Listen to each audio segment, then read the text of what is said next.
আসসালামু আলাইকুম ভিউয়ার্স।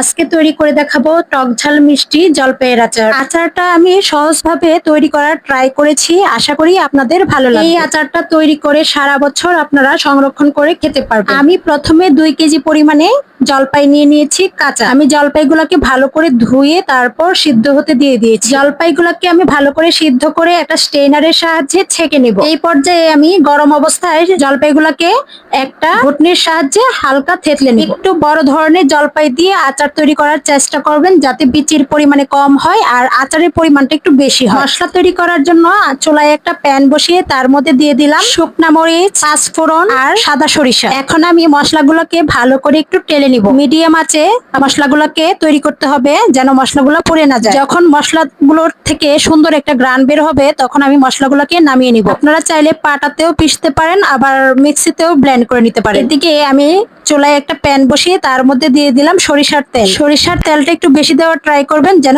জলপাইয়ের আচারটা একটু ডুবো ডুবো অবস্থায় থাকে। তেলটা প্রায় গরম হয়ে গেলে এর মধ্যে আমি গোটা রসুন আর পাঁচফোড়ন দিয়ে দিলাম, শুকনা মরিচ দিয়ে দিলাম। হালকা ভাজা ভাজা হলে তার মধ্যে আমি জলপাইগুলোকে দিয়ে দেবো। আমি অল্প একটু লবণ দিয়েছি, আপনারা যার যার স্বাদ অনুযায়ী লবণটা অ্যাড করবেন। এরপর দিয়ে দিলাম এই যে মিক্সিতে মশলাটা পিষে রেখেছিলাম সেই মশলাটা আমি অ্যাড করে দিলাম। অল্প কয়েকটা কাঁচামরিচ দিয়েছি। এরপর দিয়ে দিলাম আমি চিনিটা দিয়ে ভালো করে নেড়ে চেড়ে জলপাইটা আচারটাকে ভালো করে তৈরি করে নিতে হবে। আমরা যেহেতু জলপাইয়ের আচারটাকে অনেকদিন সংরক্ষণ করে খাবো তাই একটু ভিনেগার অ্যাড করে দিলাম। এই তো আমার জলপাইয়ের আচার প্রায় তৈরি হয়ে গেছে। সবার কাছে আমার রেসিপিটা কেমন লেগেছে একটু কমেন্ট করে জানাবে, লাইক কমেন্ট করে আমার পাশে থাকবে। ভালো লাগলে এটা ফলো দিয়ে যাবে। আল্লাহ হাফেজ।